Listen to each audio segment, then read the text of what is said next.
Are you looking for the best robot mop? We're doing a series of videos right now about the iRobot Braava Jet. This is the M6. If you didn't watch the previous video, I did an unboxing of it. And today I want to do a setup of how this thing is set up, what's in the box, and all that type of stuff. So we're going to get into that today. First of all, hi. Hi to all the new dads out there. This is Dad Reviews. This is where I give you my unedited, hopefully more authentic look at the products that we like, use, and have, and get to automatically clean our floors. So if you're interested in that, you might want to consider clicking that subscribe button.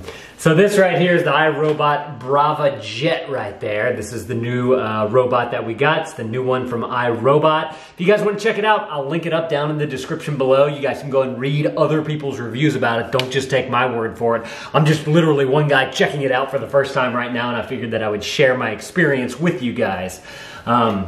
So the first thing that they tell you to do in the instructions is to grab your base docking station, and you need, of course, your cord that you're going to be plugging in. Now, in the previous video, I mentioned how this was such a great idea. You plug in your cord right there. Then, once you get it plugged in, it's a little tough to get it in right there, I will say that. But once you get it in, there we go. They have this corridor right here, and then you can wrap it around these two little feet on the side right here, so you can have as much or as little showing as you want. Let's see, mine's gonna be that way, so I'm gonna want the cord to go out on this side right here. And then we're going to place this down right there. Here, look, come see where I'll show y'all where I'm putting it. I'm gonna be putting it against this wall right here. I chose this wall, one, because in the instructions it says you wanna have 1.5 feet on either side, so that's plenty of room right there. And you wanna have 4 feet in front of it so that it can do its docking and whatnot. So that's what we have here. I'm not really gonna run this wire very pretty, but I do wanna plug it in right there. And then once we have it plugged in, this little light's gonna show up right there. And then this right here is the drip pan. I read on the instructions. So it's basically in case something starts dripping after it's docked, it'll catch it in there. That just fits right around here, nice and snug. It also has a couple little wheel indentions right there. You guys can, so that the robot can dock on there. Now, excuse me. The next part of this setup, once you get it all plugged in and the base station basically set up right here, you want to go ahead and take your Braava and you want to place it onto the two contacts. These are the two contacts right here. On the back of your robot, you have two contacts right there, and you just want to put those, get those two touching so that it recognizes it and it sees it there, and that it's gonna, I guess, it'll probably, that's how it charges, obviously. And then you'll see this little light come on right there. The ring will light up as well, and that lets you know that it is on and it's getting some charge right there. Now there is an app for this robot if you guys want to check it out. It's called the iRobot Home app. I have only downloaded it. This is the first screen of it. I haven't done anything.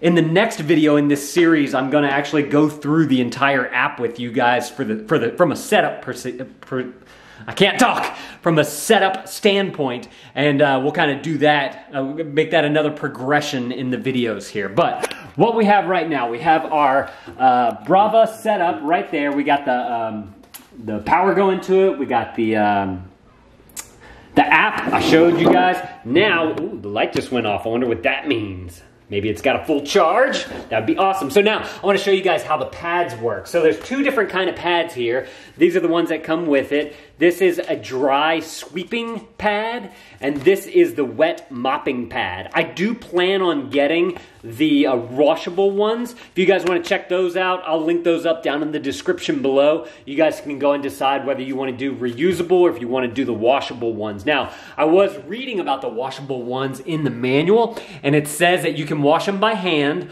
or you can actually put them into the washing machine and wash them inside your washing machine, but they say do not put it through the dryer. So you want to make sure that you don't do that. But we don't have those washable ones right now, so we're gonna use a mopping one. I'm gonna show you guys how to attach the mopping pad to your Braava. So I'm just gonna simply pick it up right here. You'll notice that there's these bars on the side right here. Can y'all see that? These like guidelines right there. and you basically want to take this blue, I think it's like a piece of cardboard, and you just slide it into those bars, and then it's going to click, and then you want to press right here because there's a little bit of Velcro right there to help it to attach. Is it supposed to attach? Or maybe that's for the other one that's supposed to attach, but there's like a little rough Velcro right there. There's also a sensor on here to let it know that it's on there. It says to only use theirs. The cardboard is specifically designed to work with theirs. I don't know what would happen if you, like, once you're done with the washable pad, if you ripped it off and used the cardboard on some kind of other pad. I'd be kind of curious about that. Maybe we can do another test on that. We'll see. But that's the basics of how to install your pad on there. I'm going to go ahead and put it back on the contacts, let it get a good charge going there. And then the next thing that you're going to want to do is do your reservoir, which is right on top here. There's a little pull tab right there, a little water drop right there. Can y'all see that? Once you open that up, there's a little handle right here that you pull up, and you just simply pull up on it. And this is the water reservoir right there. This is the thing that gets the water into it, so it's going to fit right on top of that right there. And then the way you fill it is this cap right here.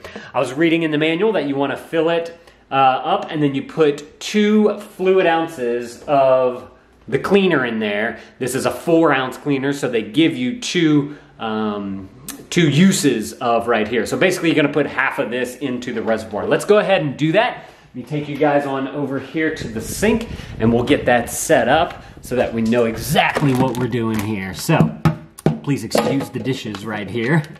You guys like doing dishes? Huh? I don't. All right, so we're gonna open that. It's got the seal on it. Let's go ahead and get the seal off right there if we can. Might need to get a knife. Let me see, let me go grab a knife. I hate these seals. There we go. All right, stab that, open this up. Got that right there. Let's see, we're gonna pour about half of this stuff into here. Wonder how much a bottle of this stuff costs. I'll link it up down in the description below if you guys are trying to figure out, like, price-wise and whatnot, if this is worth your money. So okay, we got about half of that in there. I'd say that's a good half right there, right? And then we're gonna fill the rest with water. So I'm just simply filling this up right here with water, getting it all the way up. I don't see like a water fill line or anything on there, so I'm assuming that it just goes all the way to the top. We're gonna go ahead and do that. Right about there. It's good enough. So let's wipe our top here. Let's put our cap back on. There's a little lock right here, a little lock symbol so that you know where to turn it to lock it. And then once you have that in, we go and drop this back into our Braava. iRobot Braava M6. Let's see, let's put this back right here. This goes down in here like that. And then we close our lid. Oh, hold on, did that go all the way down? Did we do something wrong? Does it go this way? No, it doesn't go that way. Or maybe I just wasn't pressing hard enough, no? Okay, hold on. This is interesting. Oh, you gotta, okay, so you have to lift the handle first. You have to lift it up. And then press it down. It's going to seat itself, and I guess that holds it into there, another locking mechanism there. So we're going to close that right there. I'm noticing that it's not lit up or anything. That's kind of interesting, but I don't know. Is it not hitting the contacts? What's going on there? See, I'm going to put it down. Maybe that just means that it's got a full charge. Oh, look, there it goes. It lit up. All right, all right. All right, we got something going on here now. This is exciting. So the next thing to do is to hit this clean button. But we need to make sure that we have a full charge on this thing. So if you guys want to watch the next video in this series, make sure to click that subscribe button. If you want to see the unboxing video, or if you want to watch the first video in this series, go and click this video right here. You guys can go and check out that video. I'll see y'all in that video. We take out everything that was in the box of this robot. Go click that right there. I'll see y'all in that video. Thank you, dads, for watching. That thumbs up is appreciated. Dad out.